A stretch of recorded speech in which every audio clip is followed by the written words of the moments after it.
Bienvenue mes micro-anges. Et si je vous disais que certains hommes créent de faux profils pour piéger leurs propres copines? Est-ce par jalousie, par peur ou juste pour se rassurer? Pourquoi certains hommes en viennent à ces extrémités? Est-ce qu'il y a des raisons profondes derrière ce comportement? Il n'y a aucun doute là-dessus. De plus en plus d'hommes, souvent dans le doute ou l'insécurité, vont utiliser une stratégie, c'est-à-dire ils vont créer de faux profils sur les réseaux sociaux pour tester leur partenaire, ou leur copine, ou leur conjoint, ou leur petit ami. Je me pose la question, quelles sont les raisons principales qui poussent ces hommes à le faire? Déjà, je remarque qu'il y a la peur d'être trompé. Tu sais, beaucoup d'hommes ont déjà été blessés dans le passé. Peut-être qu'ils ont été trompés par une ex ou qu'ils ont vu quelqu'un de proche vivre ça. Et forcément, ça laisse des traces.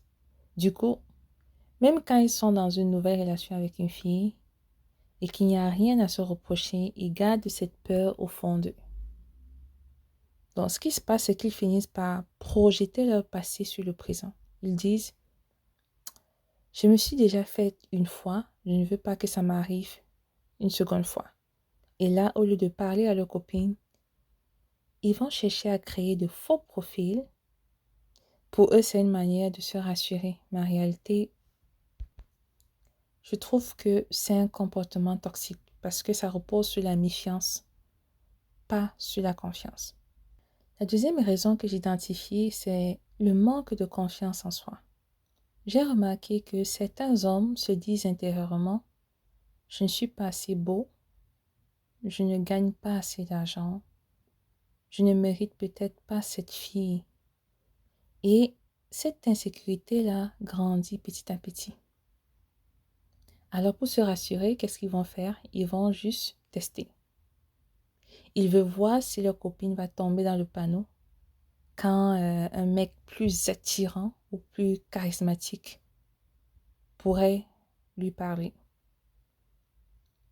C'est un peu comme s'ils se mettaient eux-mêmes en compétition avec un personnage fictif qu'ils ont créé eux-mêmes dans leur tête. Mais la vérité, c'est que ce test ne prouve rien parce que ce n'est pas un vrai rival, c'est une illusion montée de toutes pièces. Et en plus, ça montre que l'homme doute plus de lui-même que de sa copine.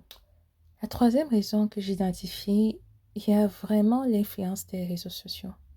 Aujourd'hui, les réseaux sociaux ont complètement changé le dynamisme du couple.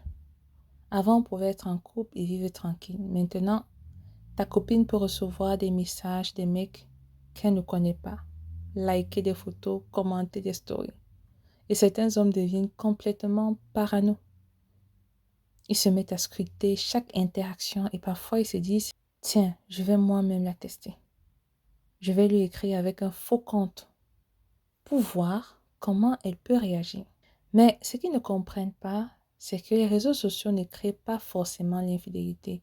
Ils la rendent juste plus visible. Je pense que créer un faux compte pour tester, c'est comme allumer un feu pour voir si ça brûle. Tu risques de déclencher un incendie là où il n'y en avait pas. La quatrième raison que j'examine, la pression des potes ou des influenceurs. Et puis parfois, l'idée ne vient même pas d'eux. Elle vient de l'extérieur. Des potes parfois qui te disent, tu devrais la tester, bro. Tu verras si elle est clean. Ou pire, des influenceurs ou des coachs en réaction sur TikTok ou sur YouTube qui balancent des conseils du genre, teste-la avec un faux compte. Et si elle mord à l'hameçon, c'est qu'elle ne t'aime pas vraiment. C'est devenu presque un jeu ou un challenge. Un truc de buzz. Mais ce n'est pas un jeu. Tu ne peux pas jouer avec les émotions d'une personne que tu prétends aimer. À force d'écouter ces conseils-là, certains finissent par saboter leur propre relation sans s'en rendre compte. Mais est-ce une mauvaise idée? Je trouve que quelque part, il y a une trahison au niveau de la confiance. Si tu testes quelqu'un, c'est que tu ne lui fais pas confiance. Et une relation sans confiance, elle est déjà fragilisée. Tu risques de détruire la relation même si elle est fidèle. Si elle découvre la supercherie, elle se sentira manipulée, humiliée. Elle pourrait aussi même perdre toute envie de rester avec toi.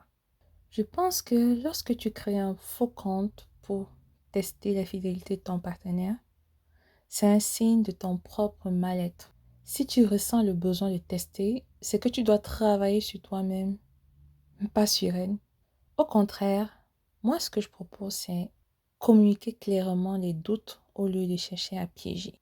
Travailler sur la confiance en soi, observer les comportements réels de la personne, pas ceux provoqués par un piège. Et puis, consulter un thérapeute ou un coach de couple si le doute est constant. Mais moi, j'aimerais te poser une question. Et toi, tu penses que tester ton partenaire, c'est normal ou toxique? Je t'invite à m'écrire un commentaire. J'ai hâte de te lire. Chaque jour, une question, une idée, un déclic. Merci d'avoir écouté Ange au micro, la voix qui éclaire ton quotidien.